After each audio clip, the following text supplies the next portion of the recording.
விஜய் வந்து மக்களை சந்திக்கிறது ஒரு பொதுக்கூட்டம் மாதிரி பண்ணிட்டா தட் வில் பி பெட்டர். ஏன்னா ரோட்டில் நிப்பாட்டி பேசுகிறப்ப நிச்சயமாக வந்து அந்த இடைஞ்சல்கள் நெரிசல்கள்லாம் ஏற்படுறதுக்கான ஒரு சாத்தியக்கூடும். முதல்ல 2 மீட்டிங் நடத்தினப்பெல்லாம் ஒழுங்கான முறையில் ஒரு பெரிய பொதுக்கூட்டம் போட்டு மாநாடு மாதிரி போட்டு பண்ணாங்க. அதே மாதிரி பொதுக்கூட்டமாக பண்ணுறது தான் பெட்டர். இந்த மாதிரி பண்ணுறப்ப நிச்சயமாக நெரிசல்கள் ஏற்படும். ஏன்னா is a very number 1 actor in Tamil Nadu. எல்லாரும் அவரை பார்க்கணுங்கிறதுக்காகவே வருவாங்க. ஏன்னா because he is able to attract the people. அந்த காலத்தில் நான் பார்க்குறப்ப என்னுடைய ஏஜில் எம்ஜிஆர் வீதி வீதியாக போனார் அந்த காலத்தில். பட் அந்த காலத்தில் இவ்வளோ மக்கள் தொகை இல்லை. ஃபஸ்ட்டு அவர் வந்தார் டிஎம்கேலேருந்து பிரிஞ்சு வந்து. எனக்கு தெரிய திருக்காட்டுப்பள்ளிங்கிற ஊரில் கூட ஒரு பெரிய ரோட்டில் தான் ரோட் ஷோ தான் பண்ணார் எம்ஜிஆர். சின்ன சின்ன கூட்டங்களாக ஆயிரக்கணக்கான கூட்டங்கள் நடத்தினார். இவர் அந்த பாணியில் தான் அவர் போயிட்டுருக்காரு.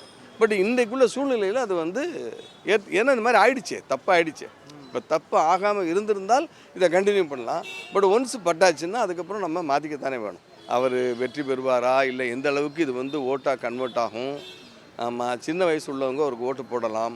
இது எப்படி இதை எடுத்துகிட்டு போவாங்க, ஏன்னா இது எப்படி கூட்டணி அமையும், இவர் தனித்து நிற்கிறாரா இல்லை. ஏன்னா அந்த பக்கம் பிஜேபி ஏடிஎம்கேன்னு ஒரு கூட்டணி இருக்குது, இந்த பக்கம் டிஎம்கே பெரிய இந்த பக்கம் ஒரு பெரிய கூட்டணி இருக்குது. இதில் வந்து எந்த அளவுக்கு அவரால் தனித்து போட்டிட்டால் எப்படி வந்து சர்வைவ் ஆவார், எந்த அளவுக்கு பர்சன்டேஜாக ஓட்டு, ஏன்னா பிரிஞ்சிரும்ல சார் ஓட்டு எப்படி இருந்தாலும். ஏன்னா இது வந்து அந்த கட்சிகள் ரெண்டுமே ரொம்ப பழம்பெரும் கட்சிகள், அவங்களுக்குன்னு ஒரு சப்போர்ட்டர்ஸ் இருக்க தான் செய்வாங்க. அதுலேருந்து ஒரு பகுதி நிச்சயமாக இவருக்கு வர்றதுக்கு வாய்ப்பு இருக்குது.